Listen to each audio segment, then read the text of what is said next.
Welcome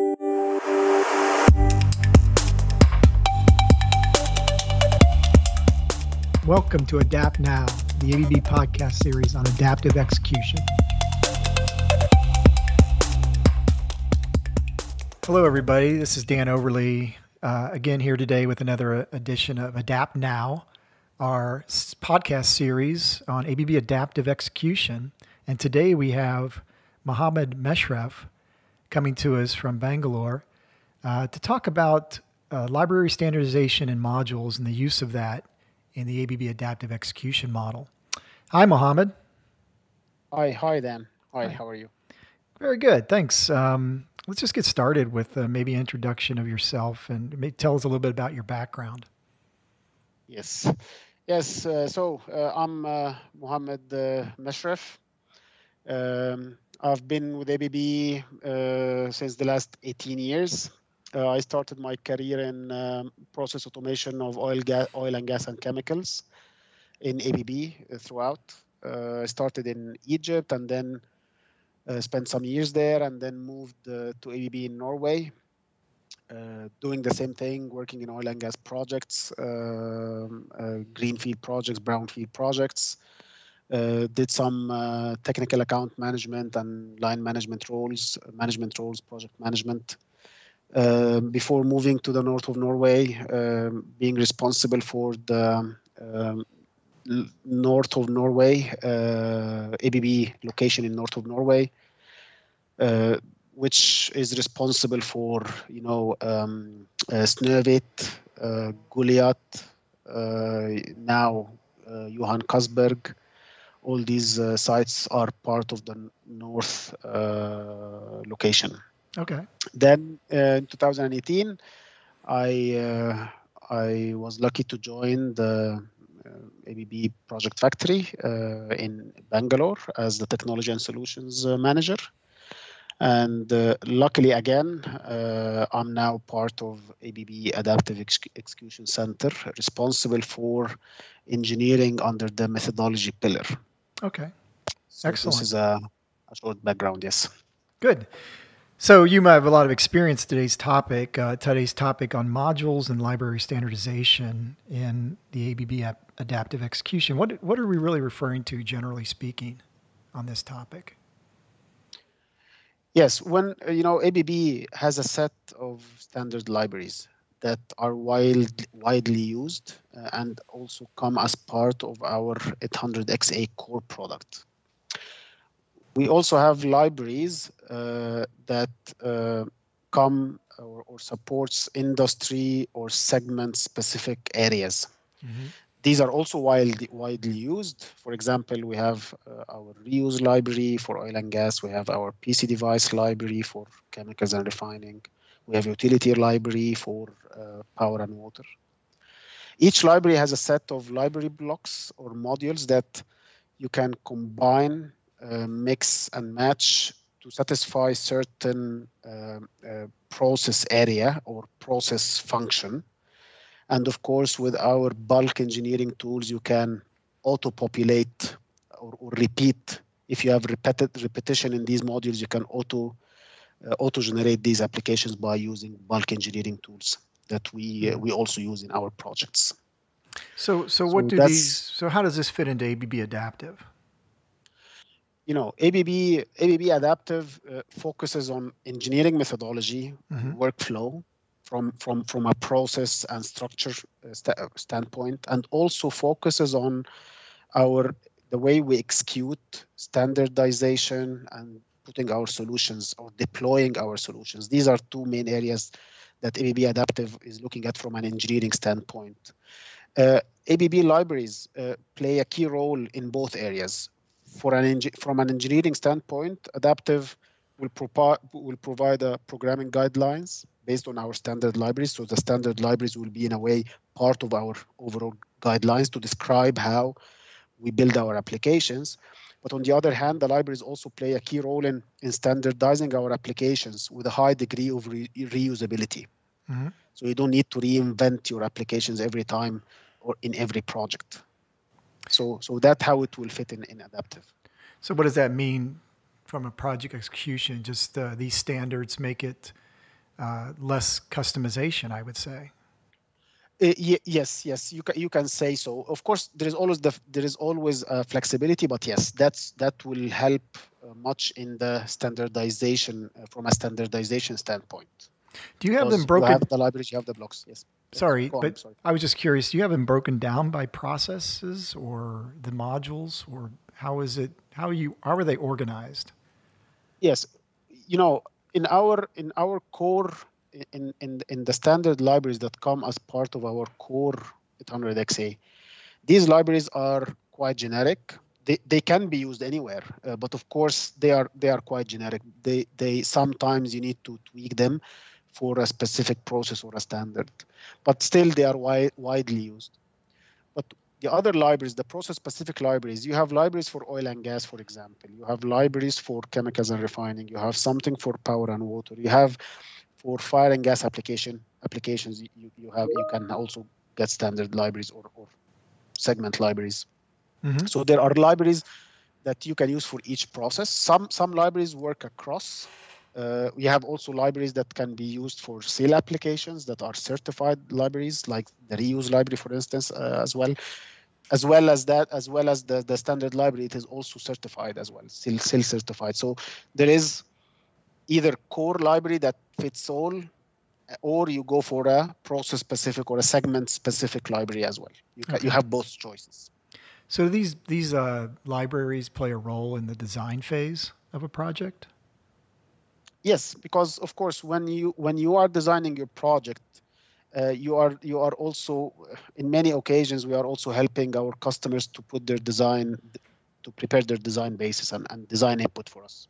Mm-hmm. In this case, if we know that this library is what we are going to use, then it makes it easy for us to prepare our design input and prepare our to describe how we are going to do our design. Mm-hmm. So you can, if knowing which library or that you're going to use will simplify, of course, the design, the design input phase, and also during the detailed engineering, it's very easy for you to know to use it because you have used this library before. The library is people are quite familiar with it, so it is easy to use it as well throughout the project. So I guess in the design phase, how's customer acceptance been then of these use of these standards libraries? Yeah, in my opinion, it is wide. It is accepted. Mm-hmm. You have many of these libraries, or many of the libraries that we're using. Our customers are very well aware of it, and actually our customers don't want to deal with many types of libraries. So some customers, for example, they say, okay, I'm happy with the reuse. I want to reuse this use the reuse library across all my plants. PC device library as well for chemicals and refining. It is also very accepted. We have it on Sadara. So yeah, the customer acceptance is high, if you ask me. Yeah. Do they ever give any pushback saying we know this process better than you? We have our own design. We meet we see that, yes, we meet this kind of customers.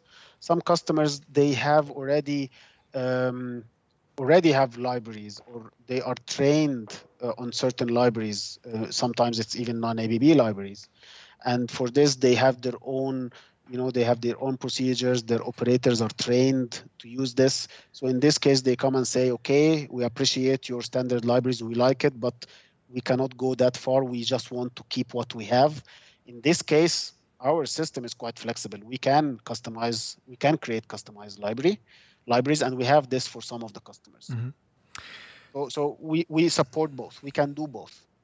So I'm just thinking out loud. What does this mean when you talk about then during the staging of a project, testing, and then also the operation of the plant? You've got these standards out there that are the same everywhere the plant. I mean, if you have a plant in, in Egypt and a plant in Australia, they're the same. So what does that mean from a customer's perspective for support? Of course, There are differences because, of course, the age of the plants and the maturity of the operation team on the plants is different. So I cannot say that a plant in Brazil will be operated exactly the same way as a plant in whatever in Russia. We cannot say that. Of course, it can happen if you are talking about the same licensor or you are talking about the same customer. They might unify or try to keep the same practices. So some customers or some plants or some sites, they want to see, they are expecting certain way of seeing the alarms and events. For instance, they expect a certain way for colors and the colors of the HMIs and the different symbols on the screens. Some of them are quite standardized. They are following a standard, and they want to stick to it. So there are differences here, I can say. So I cannot tell you yet that yes, two plants in two different continents will be operated the same way. Well, that is not always the case. Yeah, but from a project perspective, do global customers appreciate the standardization then when they're executing projects? And what does that mean to them? Talking about global customers, big customers, customers who have widespread across. Of course, they want to standardize on every aspect, not only on the way we are showing, not only in the way they do their operation, also in the way they are providing their design input to us, in the way our applications are built. So of course, our customers, the big ones, are very keen on standardizing, because for them, standardization means saving a lot of engineering hours, and you can start up earlier than starting up the plant or finishing the commissioning and starting up earlier than planned, because you have out of the box, you are using out of the box solutions that they accept, so that you just deploy, and for them that's of course a big saving. Right. Well, it's predictable too. So like you said, so in this program, you hear the term EBase. Is that a software program, or what is EBase? Yes, I can give little details here. EBase is a software. Some people will call it software engineering tool. I prefer to call it engineering platform. But let me start from the 800XA side. The 800XA system is quite unique. It is based on aspect object concept, where the objects are in effect a sort of a digital twin for real plant objects, just such as motors, valves, and specific process units. The objects or digital twin can have many aspects associated with it. The aspects can be, for example, faceplate, HMI display element, alarm and event list, historical data. All these can be considered as aspects for that specific object. EBase, as an engineering tool, or as I call it, engineering platform, is designed to be able to handle and manage the data coming from multiple sources, all the inputs we get, for configuring the many different aspects that are associated with the objects in the 800XA. So EBase fits perfectly for basic design and detailed engineering phase, where we gather various design inputs from our customer inputs in single database. And since we have our standard libraries mapped or integrated in EBase, and also we have our set of hardware templates, we can auto-generate our hardware deliverables, for instance, general arrangement drawings, wiring diagrams, power and heat calculations for cabinets. But also, because we have mapped the libraries, we can also build our control application into the 800XA, since there is a very tight connection or very well fit connection between 800XA and EBase. So EBase is a platform where you can use to auto-generate your deliverables, either documentation or drawing, or to build your application in the system, because EBase can read and write into the 800XA directly. So, what was the world like before EBase? Before EBase, we had other engineering tools or other, not back then, I will call it tools. I will not call it platforms, because we have our own bulk engineering tools. Let's say, for example, Excel-based tools where you can do something in Excel and you import it into the system. But we didn't, or earlier, we didn't have a platform or a system that can build both hardware deliverables, drawings, documents, and at the same time generates applications in the system. We didn't have this combination in one platform, to my knowledge. EBase can do this, and EBase can also build HMI. So yes, please go on. No, I was just going to say, so is that in the adaptive model then that helps push all that final build and combining of data as late in the project as possible?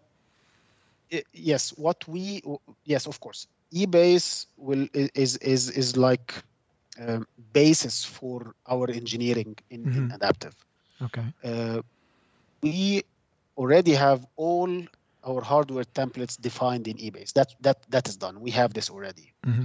All our libraries, as I said, are already mapped in EBase, so you don't need to do anything. So the only thing we need to do in EBase is to collect design input in some format where we can put it in EBase, and then by creating, either using standard macros of EBase or creating our own macros, we can do some logic that can create all these applications at any point in time. And the good thing here also is that you don't need to change your drawings every time you get a change. Change management in EBase is actually very easy, because today you have an IO list, you have generated your drawings. Tomorrow you want to change something in a cabinet, you get a change from the customer. All what you need to do is to import the input again to EBase and regenerate, because the templates are not changing. It's just the design, the input, or the the count of the IOs is changing. So changing the IO count is not a problem today, because you can already, EBase will do the change for you.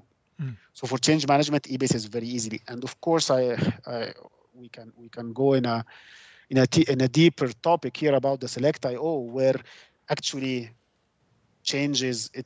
late changes are not a big deal, because you are decoupling the hardware from software completely. So you can do your software using EBase, and you can, without knowing exactly which IO will go to which channel.